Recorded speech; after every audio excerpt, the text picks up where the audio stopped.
Untuk bagian yang ketiga dari Injil Sinoptik, kita akan lihat penulis Injil Lukas. Injil Lukas ini penulisnya berdasarkan bukti eksternal. Yang pertama adalah bapak-bapak gereja seperti Justinus Martir, kemudian Irenaeus, Tertullian, dan Origen menyatakan Lukas sebagai Injil Lukas. Mereka adalah orang-orang yang hidup pada abad kedua yang kemungkinan masih sangat jelas berita tentang Lukas ini. Kemudian kanon Moratorian kurang lebih 180 melaporkan Lukas sebagai penulis Injil Lukas. Nah, sangat tidak masuk akal. Lukas yang kemungkinan besar orang non-Yahudi disebut penulis oleh jemaat mula-mula kalau bukan mereka tahu bahwa Lukas adalah penulis. Itu adalah buktinya dari eksternal. Dari bukti internal kita dapat memperhatikan bukti internal dari penulisan ini. Penulis bukan saksi mata, tetapi ia menggunakan metode ilmiah dalam riset sejarahnya untuk menulis Injilnya. Kalau kemudian kita perhatikan di dalam Lukas pasal yang pertama, ayat pertama sampai yang ketiga, di sana dituliskan, Theophilus yang mulia, banyak orang telah berusaha menyusun suatu berita tentang peristiwa-peristiwa yang telah terjadi di antara kita. Seperti yang disampaikan kepada kita oleh mereka, yang dari semula adalah saksi mata dan pelayan firman. Karena itu setelah aku menyelidiki segala peristiwa itu dengan seksama dari asal mulanya, aku mengambil keputusan untuk membukukannya dengan teratur bagimu.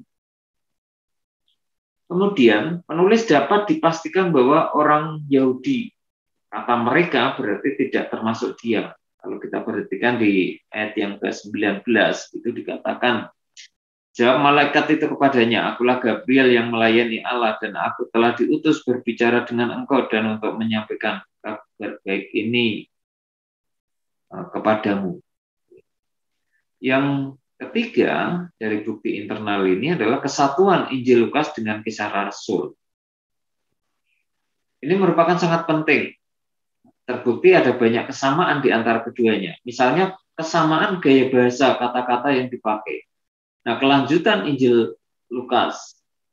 Nah, kalau kita bisa bandingkan Injil Lukas ayat 1 sampai ke 3 ini, kita bandingkan dengan kisah di dalam Kisah Rasul 1 ayat 1, di sana dituliskan, hai Theophilus, dalam bukuku yang pertama, aku menulis tentang segala sesuatu yang dikerjakan dan diajarkan Yesus.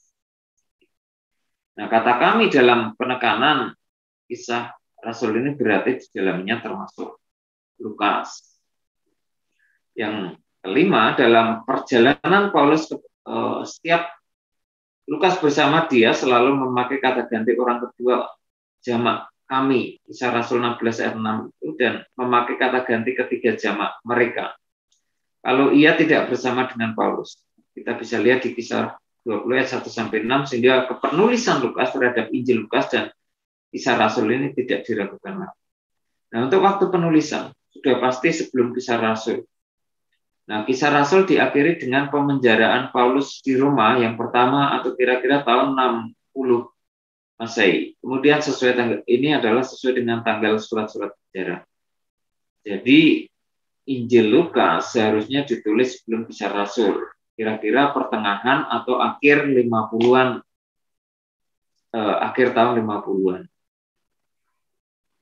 Nah, untuk alamat pengiriman dan tujuan di sini ada beberapa kemungkinan telah ditawarkan ditulis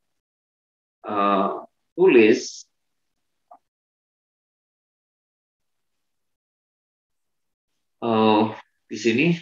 Saya ulangi, beberapa kemungkinan telah ditawarkan ditulis di daerah Yunani, Kaisarea atau Rom. Tetapi kemungkinan yang lebih dapat diterima ditulis di Yunani atau setidaknya pengumpulan data dilakukan di Palestina. Yang kedua, kelihatannya Lukas mengirim tulisan kepada Theophilus yang tertarik pada kekristenan yang juga pejabat Roma. Kemudian maksud dan tujuan penulisan ini adalah memberikan pengetahuan rohani atau kemungkinan penginjilan lewat literatur tentang kehidupan dan karya keselamatan Yesus Kristus. Untuk temanya di sini Yesus adalah Sang Juru Selamat yang datang sebagai anak manusia. Untuk karakteristik dari Injil Lukas ini, yang pertama adalah Lukas menekankan pekerjaan Roh Kudus dan nilai doa dalam hidup kita sebagaimana kehidupan Kristus. Yang kedua, Injil Lukas sangat komprehensif atau menyeluruh sehingga menyebabkan Injil Lukas menjadi Injil yang terpanjang. Nah, jumlah kata dalam keseluruhan dari kitab Lukas ini.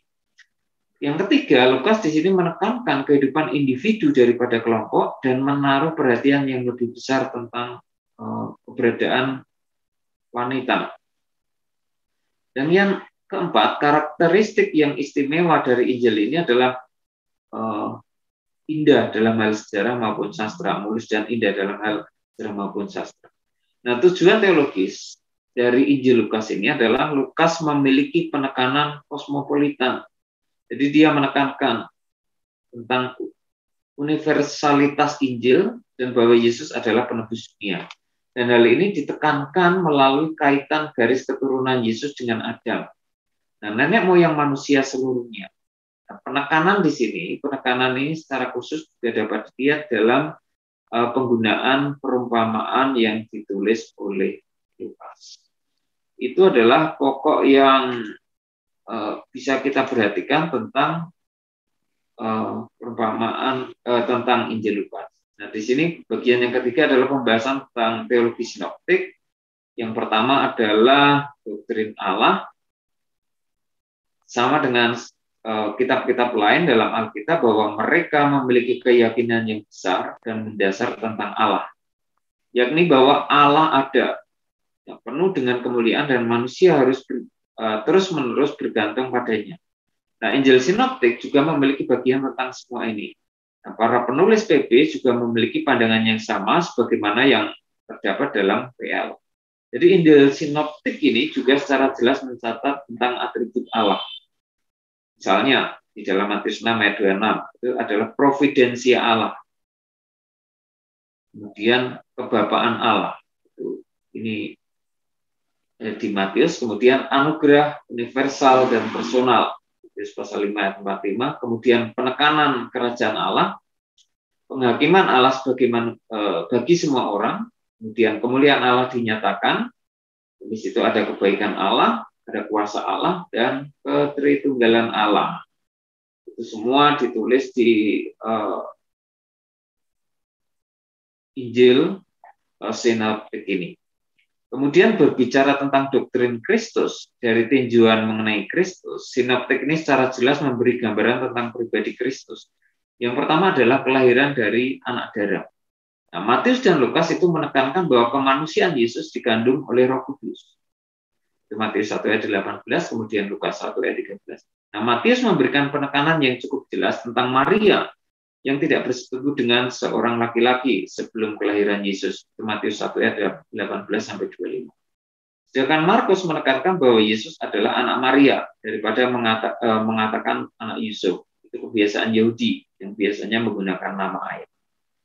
Kemudian kemanusiaan Kristus di dalam Injil Sinoptik ini menekankan kemanusiaan Yesus. Misalnya bagian pertama Matius menekankan garis keturunan manusianya. Pasal 1 ayat 1-17, kemudian kelahirannya sebagai manusia, ayat 1-25, dan masa kanak-kanaknya, pasal 2 ayat 1-23. Nah, yang B, Lukas menekankan kelahirannya dan statusnya yang rendah, pasal 2 ayat 1-20, ia menyesuaikan diri tentang tradisi Yahudi dan pertumbuhan sebagai anak laki-laki muda, pasal 2 ayat 41-52. Nah, berikutnya Markus ini menekankan kemanusiaan Yesus yang lebih dari Matius, dan Lukas melalui penekanannya pada karya kehidupan dan aktivitas Yesus.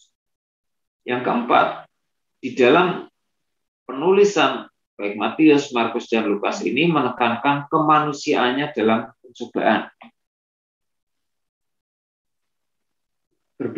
Berikutnya berbicara tentang ketidakberdosaan Kristus. Meskipun Injil Sinoptik ini menyajikan Yesus sebagai manusia, mereka juga mengindikasikan ia bukan manusia biasa. Artinya ia lahir dari seorang anak darah dan tidak berdosa. Ini ada 5 hal. Yang pertama adalah karena lahir dari seorang perawan, ia tidak memiliki natur dan kecenderungan pada dosa. Yang kedua, Yesus memanggil manusia untuk bertobat, tetapi tidak ada catatan bahwa ia pernah mengaku dosa atau bertobat. Yang C, baptisannya adalah untuk menggenapi seluruh kehendak Allah. Jadi ketika Yesus dibaptis, itu adalah penggenapan kehendak Allah. Matius 3:15. Bukan untuk pengakuan dosa dalam Matius 3:6.